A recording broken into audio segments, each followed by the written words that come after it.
My name is Eugênia, and I'm going to tell just a little bit about gender identity politics, especially how it came to Brazil. Gender identity politics and legislations are laws, norms, and policies that aim to change the real definition, what it means to be a woman or a man. So instead of a woman is an adult human female, she's any person that claims he is a woman. So instead of a sex, the criteria would be gender identity. This is very different, at least in Brazil, but I do think around the world, of what happened with people that we used to call transsexual. At least in Brazil some years ago, when a person, a man or a woman, had a medical diagnosis of gender dysphoria and had this surgical or hormone treatment, they would have the legal rights to change their names on their documents. But they didn't have the legal right to be recognized as a person from the opposite sex. They would be able to have the right of, let's say, get into a job with his new name or her new name, but not the right to, for instance, to oblige everyone to believe or to lie that they do believe that this person really changed sex, because everyone knows that changing sex is impossible. So the thing about gender identity policies is that not only these people nowadays do have the right to be recognized as a person from the opposite sex to all purpose, but any person has these rights. They do not have to have a medical diagnosis or to change their bodies, and even change his or her appearance. It's all based on feelings. And in fact, any definition of gender identity is always based on feelings. It's always the inner sense of someone to be a woman or to be a man, or this very deep experience of gender. It's like, it's a new way to say what men are saying from centuries about men and women, that we do have a female soul, we do have female brains, we do have these essentialist notions of being a woman and being a man. Until now, no one ever proved that anyone can really change sex, or that men and women would be feelings, since I think everyone saw a man or a woman at least once on his life or her life. So it's very hard to people to believe what is really happening, how much this is dangerous, you know? Because usually when people hear something about trans rights and we have to protect transgender people, they really believe they are still saying about this very, very few number of transsexuals. What you say transsexual, always remember that, you know, no one is even transsexual, since no one can change sex. But people usually think they're talking about a very, very few number, and media is always showing pics of people that really do like like a person from the opposite sex. I mean, men that use too much makeup and do some surgeries, and they have this appearance, you know. But the point is that it's so dangerous, because the point is that anyone can do it. And I don't know if you know, but there is a research, and most men, they do not even cut their penis. The most part of men that identifies as women, they do not go into any kind of surgeries. How did this absurd idea spread around the world? Well, since gender identity is a very useful concept to men, since any kind of rights of women and girls and any kind of space of women and girls are erased, it spread very quickly, and also because it's very profitable. Many people some years ago maybe would think twice or three times before having this radical body modification, because it was attached, formally attached to mental illness. But now these years were passing, and this is being pushed and pushed as something natural. People are naturalizing this kind of radical body modifications, including for kids. Since these politics are both profitable and both benefit men, they were spread very, very quickly. And in every country, they have many tactics to impose this legislation. And there is a document, it's easily, you're gonna find online. It's a document called Only Adults, Good Practice and Legal Gender Recognition for Youth, a report on the current state of laws and NGO advocacy in 8 countries in Europe with a focus on rights of young people. It's a document made by LGBT organizations and a very rich lawyer bureau, international lawyer bureau, Gentles Advocacy, something like that. And this document has many, shows the lobby tactics they use in every country and in Brazil.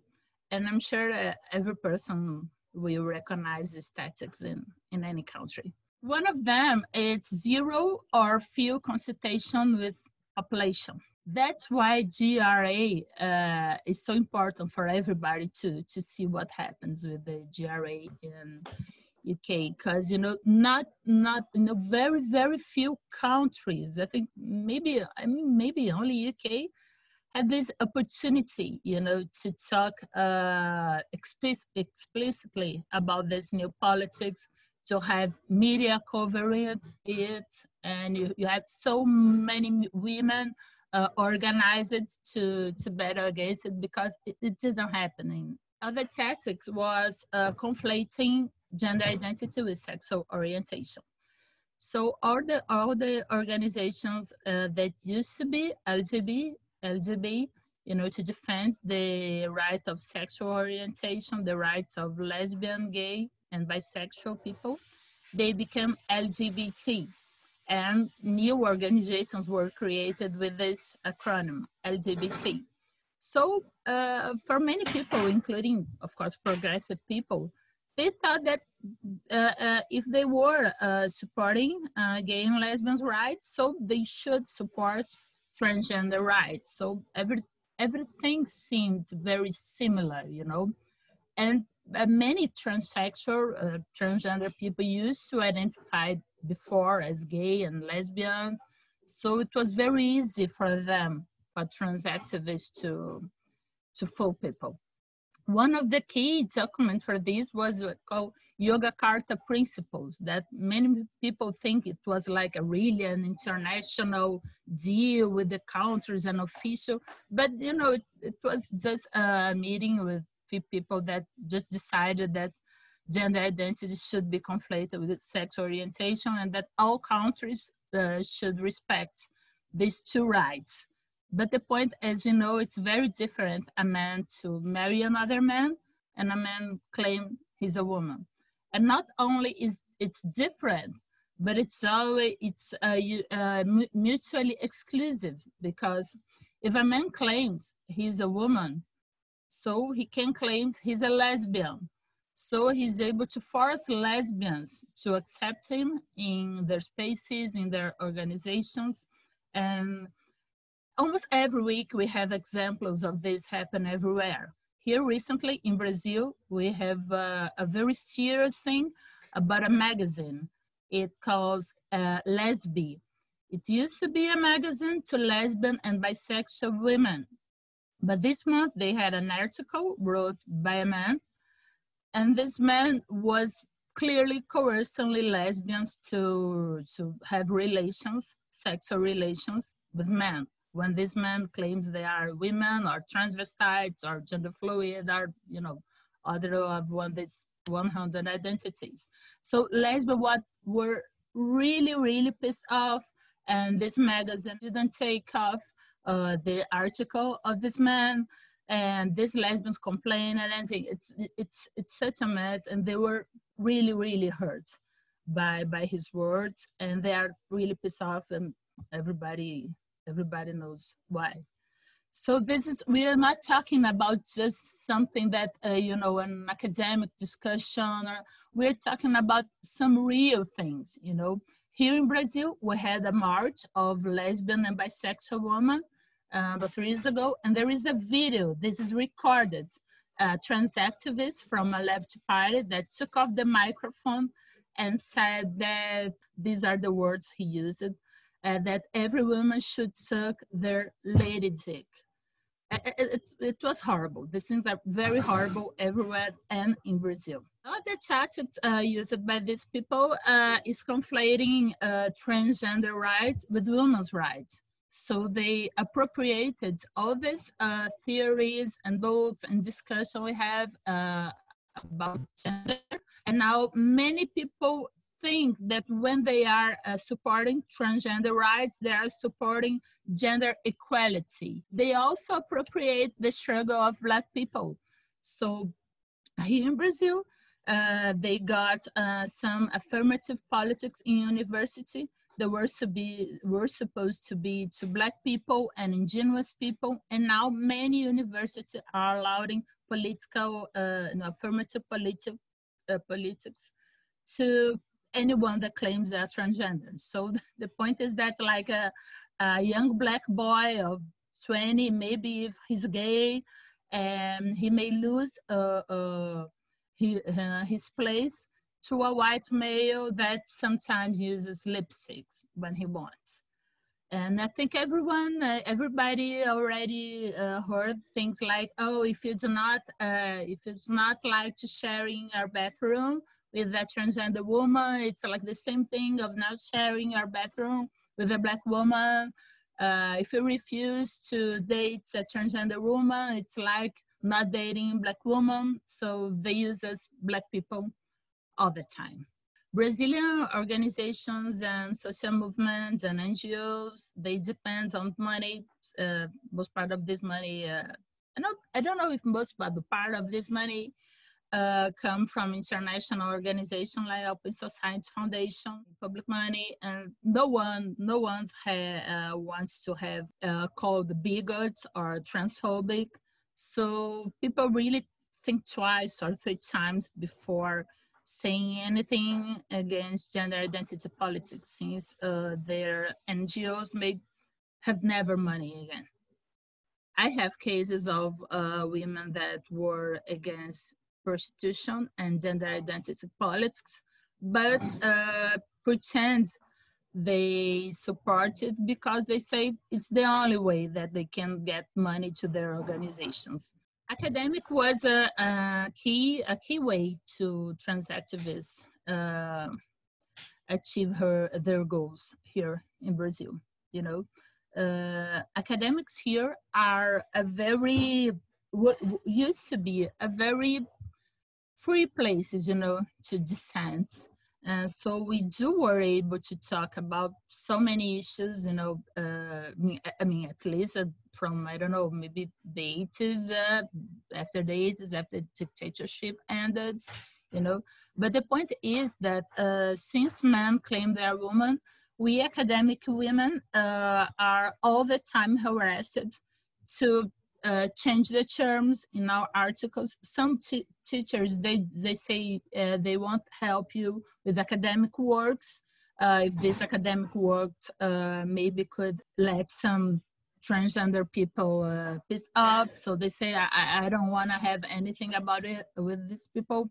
I've had many cases of women that they couldn't have a professor to we say here, like orientator, something that is going to lead you, to build your paper. So many of them say, I'm sorry, I just can't be involved on that. I have a case of an academic woman that she was forbidden by their teachers to present the work. So they got her work. I mean, she sent her work. She had a degree, but she couldn't present publicly her work as everyone does in university. I mean, at least in my university, you not only send your work to your teachers, you go to a classroom, and on this classroom you present your work.